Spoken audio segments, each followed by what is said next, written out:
జై శ్రీరామ్. ప్రేక్షకులకు స్వాగతం. 2026 మార్చి మాసంలో ద్వాదశ రాశి వాళ్ళ ఫలాఫలాలు. ముఖ్యంగా ఈ మార్చి మాసంలో గ్రహ సంచారాన్ని గమనిద్దాం. శని మీన రాశిలో సంచారం, గురువు గారు వక్రించి మిథునంలో సంచారం చేస్తున్నారు. అయితే ఈ మార్చి 11వ తేదీ ఆయన వక్రత్యాగం చేస్తున్నారు. ఈ వక్రత్యాగం వలన మళ్ళీ తిరిగి కొన్ని రాశుల వాళ్ళకి మళ్ళీ గురుబలం అనేది గురుబలం యొక్క సహాయం దొరకబోతుంది. సహాయం అని మాత్రమే చెబుతున్నాను. ఎందుకంటే ఈ గురుబలం అనేది ఇప్పుడు మార్చ్ 11వ తేదీ నుంచి జూన్ 1వ తేదీ వరకు మాత్రమే ఈ గురు వక్రత్యాగం చేసిన తర్వాత మళ్ళీ కొన్ని రాశుల వాళ్ళకి గురుబలం రాబోతుంది. జూన్ 1వ తేదీ తర్వాత ఈ ఏదైతే గురుబలం ఇప్పుడు అనుభవిస్తున్నారో వాళ్ళకి గురుబలం తగ్గిపోతుంది.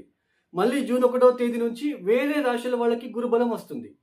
అంటే గురుబలం గోచరంలో మనకెందుకు కావాలి అంటే మన వైయక్తిక జాతకరీత్యా గ్రహదశలు బాలేనప్పుడు, గ్రహ స్థానాలు బాగలేనప్పుడు, మనం పుట్టినప్పుడు గ్రహదశలు బాలేనప్పుడు తీవ్రంగా కష్టాలు అనుభవిస్తూ ఉద్యోగంలో చికాకులు, మానసికంగా, శారీరకంగా, ఆర్థిక పరంగా చాలా ఒడిదుడుకులు అనుభవిస్తూ వెళ్తూ ఉంటాం. ఈ గోచారంలో గురుబలం వచ్చినప్పుడు ఏదైతే ఇబ్బందులు మనం పడుతూ ఉంటామో అవి కాస్త తగ్గుతాయి. ఎవరో ఒకరు హెల్ప్ చేయడము, కొంచెం ఆర్థిక విషయాలలో కొంచెం పాజిటివ్గా ఉండడము, అనుకున్న పనులు సరిగ్గా చేసుకోవడము, సరైన మార్గంలో నడవడము, ఇవన్నీ కూడా గురుబలం వచ్చినప్పుడు జరుగుతుంది. మెయిన్ ఆత్మస్థైర్యం ఉంటుంది. సో గురుబలం అనేది తాత్కాలికం. అంటే మెయిన్ మన జాతకరీత్యా ఏది ఉంటుందో అది మెయిన్ ఇంపార్టెంట్. దీన్ని సోది అనుకోకండి. డైరెక్ట్ రాశి ఫలితాలు, కోట్లు సంపాదిస్తారు, మీకు విపరీత రాజయోగాలు, ఇవన్నీ కూడా గోచారంలో వర్తించవు, చెప్పలేము. లక్షల మంది ఉంటారు ఒక్కొక్క రాశిలో, అందరికీ ఒకేలాగా ఉండదు. దీన్ని అర్థం చేసుకోండి, వాస్తవాన్ని గ్రహించండి. అలానే కొంతమంది నాకు కొన్ని క్వశ్చన్ అడుగుతుంటారు ఫోన్ చేసి, మీరు ఒక రకంగా చెప్తారు, వేరే ఆస్ట్రాలజర్ ఒక రకంగా చెప్తారు. సో అని అవే 9 గ్రహాలే, అవే 12 రాశులే. ఇప్పుడు యూట్యూబ్ రాకుండా ముందు కూడా జ్యోతిషం అనేది ఉంది.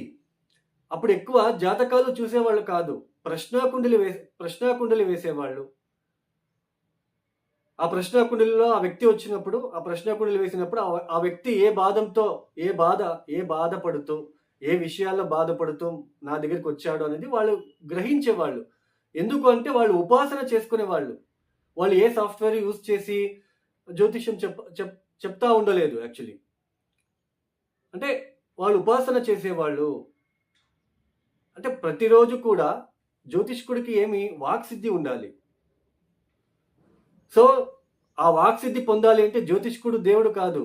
దేవుడి ఆశీర్వాదం జ్యోతిష్కుడికి పెద్దగా అంటే ఉండదు. అందరికీ ఎలా ఉంటుందో అలాగే ఇతనికి కూడా, జ్యోతిష్కుడికి కూడా ఉంటుంది. జ్యోతిష్కుడు ఉపాసన కార్యక్రమాలు చేయాలి. ఏదో గాయత్రి మంత్రమో అనుష్ఠానం చేసుకోవాలి, సిద్ధించుకోవాలి. లక్షల సంఖ్యలో, కొన్ని కోట్ల సంఖ్యలలో ఆ గాయత్రి మంత్రం కావచ్చు, లేదా ఓం నమ శివాయ అనే మంత్రం కావచ్చు, బాగా ఆ సిద్ధి పొందిండాలి. అప్పుడే అతని వాక్ సిద్ధి ఇతరులకి వర్తిస్తుంది, అప్లై అవుతుంది. ఇప్పుడు ఏం చేస్తున్నారు, అందరూ సాఫ్ట్వేర్. నేను ఒక సాఫ్ట్వేరు, అతను ఒక సాఫ్ట్వేరు, ఆ అమ్మాయి ఒక సాఫ్ట్వేరు, ఇలా సాఫ్ట్వేర్ మీద ఆధారపడి వెళ్తున్నాం. పంచాంగం చూసి చెప్పేవాళ్ళు తక్కువైపోయారు. 90% లేదు. పంచాంగం ఎలా చూడాలో కూడా 90% తెలీదు.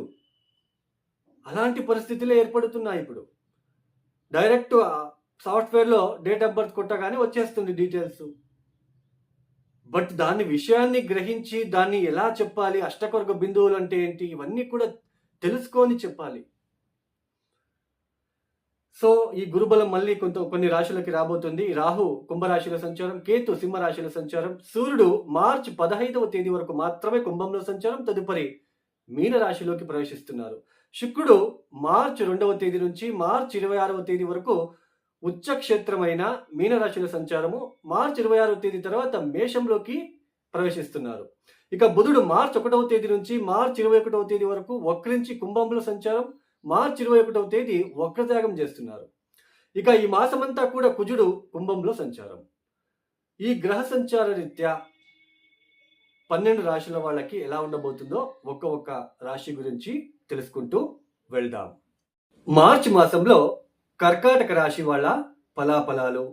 ఈ మార్చి మాసంలో కర్కాటక రాశి వాళ్ళకి అనుకూలించే గ్రహాల సంఖ్య కన్నా ప్రతికూలించే గ్రహాల సంఖ్యనే ఎక్కువగా ఉంది. ముఖ్యంగా అష్టమ స్థానంలో 4 గ్రహాల సంచారం. బుధుడు వక్రించి, కుజుడు కూడా అష్టమ స్థానంలో, సూర్యుడు కూడా అష్టమ స్థానంలో రాహుతో. మార్చి 15వ తేదీ తర్వాత సూర్యుడు నెక్స్ట్ హౌస్కి మీనరాశికి వెళ్ళిపోతాడు. అయినప్పటికీ మార్చి 15వ తేదీ వరకు కూడా ఈ అష్టమ స్థానంలోనే 4 గ్రహాలు ఉంటున్నారు, సంచారం చేస్తున్నారు. ముఖ్యంగా మార్చి 3వ తేదీ ఈ మీ ద్వితీయ స్థానంలోనే కేతుగ్రస్త చంద్రగ్రహణం కూడా జరగబోతుంది.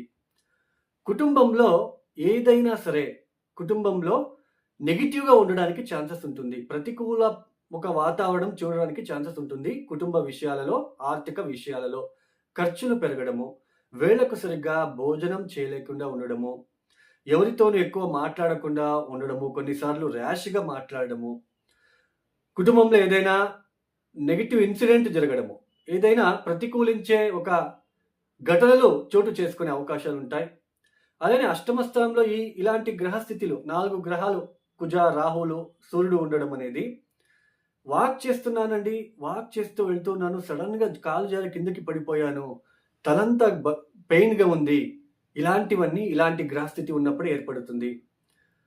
మెడ నొప్పి, బ్యాక్ పెయిన్, అలానే టైర్డ్నెస్ అనిపించడము, బ్లడ్ రిలేటెడ్ బీపీ లాంటిది, అలానే తల మెయిన్ హెడ్ రిలేటెడ్ ఏదైనా పెయిన్ లాంటిది రావడము, అలానే ముఖ్యంగా ఆయాసం ఎక్కువగా ఉండబోతుంది. అంటే సుస్తు టైర్డ్నెస్ అనేది ఎక్కువగా ఉండే ఆస్కారాలు ఉంటున్నాయి. అష్టమ స్థానంలో ఇలాంటి గ్రహస్థితులు ఉన్నప్పుడు డాక్టర్స్కి మంచిది. డాక్టర్ వృత్తిలో ఉన్న వాళ్ళకి, సర్జన్స్కి చాలా మంచిది. మిగతా అందరికీ కూడా ఇది కొంచెం నెగిటివ్ ఇన్ఫ్లుయెన్స్గా ఉంటుంది.